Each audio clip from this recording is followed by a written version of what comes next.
I learn here in Jesjiva, which means that for the first half of the day, we have Jewish studies, Talmudic studies, and then during the second half of the day, we have full high school studies. So all the annoying math and stuff that some people don't do.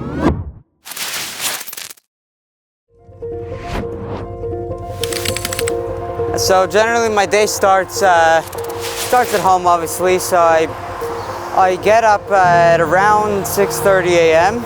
Then I get on the train. The train takes me right to next door to school. I get to school in theory at around 7:45. In reality, I'm often late and get there more at 7:50, whatever it is. This is the entrance. It looks a lot better on the inside. You need to have gates for security purposes. יפים תזה. יפים גם מצלמים אז. חתם שם, תמיר פל.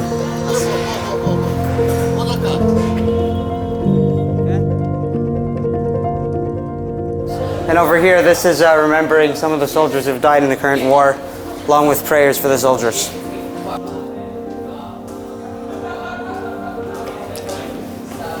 This is various artwork, and this means that there's this is a protected area, so if there's sirens and bombs, that's where you go. At the start of the day, this is where I start to come down to. It's normally obviously full, and the person who's leading the prayer stands there. I go by my middle name, Shmuel. I learn here in Jesjiva. It's a yeshiva high school, which means that for the first half of the day, we have Jewish studies, Talmudic studies. We learn from all the various books there. And then during the second half of the day, we have full high school studies. So all the annoying math and stuff that some people don't do, we still do. We do full annoying math, full English, full history. It's explaining, what happened at the party. This is a start to the story of how, in the end, this party caused him to, because he was drunk in the end, divorce his queen because she didn't want to come over to him to make a public appearance, and because of that, a bit later in the story, it gets into one of his servants named Haman who wanted to kill all the Jewish people, and then who did he end up marrying? This Jewish person named Esther. And so it goes through the story of how Esther managed to save the Jewish people from Haman trying to kill them. The winning nation doesn't get scared. That's what we say now with the war.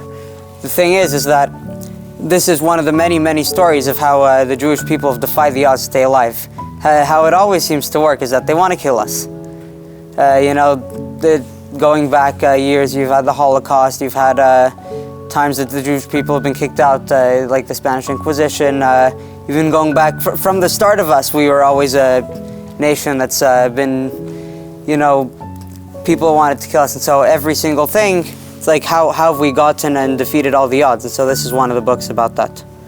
So while over here, it's written with, it's a bit hard to explain, but on the Jewish biblical text, you have something called ta'amim, which equates to the little musical notes that you use. So you see that little dot over there, that means that you go down 4 notes. But us being Jews, we need to memorize all of it, because we read it from parchment. This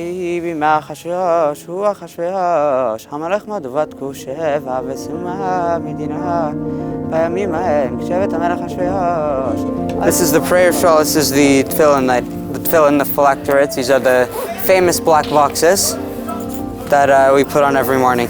You first need to put on the talis, the tzitzit.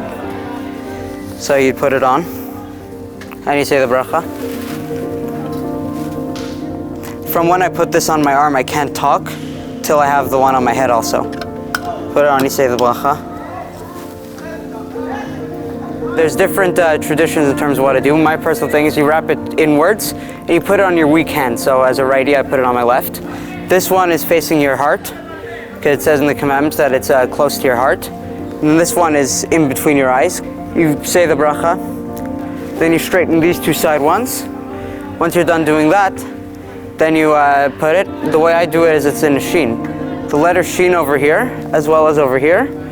You have a daled, the letter daled there, and a yud there. And what that means is the Hebrew letter shin daled yud, that spells God's name. So there's all sorts of different laws that you need to do, everything from praying 3 times a day to not pray more than that. But in the end, it gives you a way of life, and it gives you something to do. I think Taylor Swift actually said, if only everyone had the Sabbath, because it's a day that everyone could rest. So while yes, there are restrictions, in the end, it's a way of life, and we learn to do it, and in the end, it really helps us, and we come out better people, in my opinion.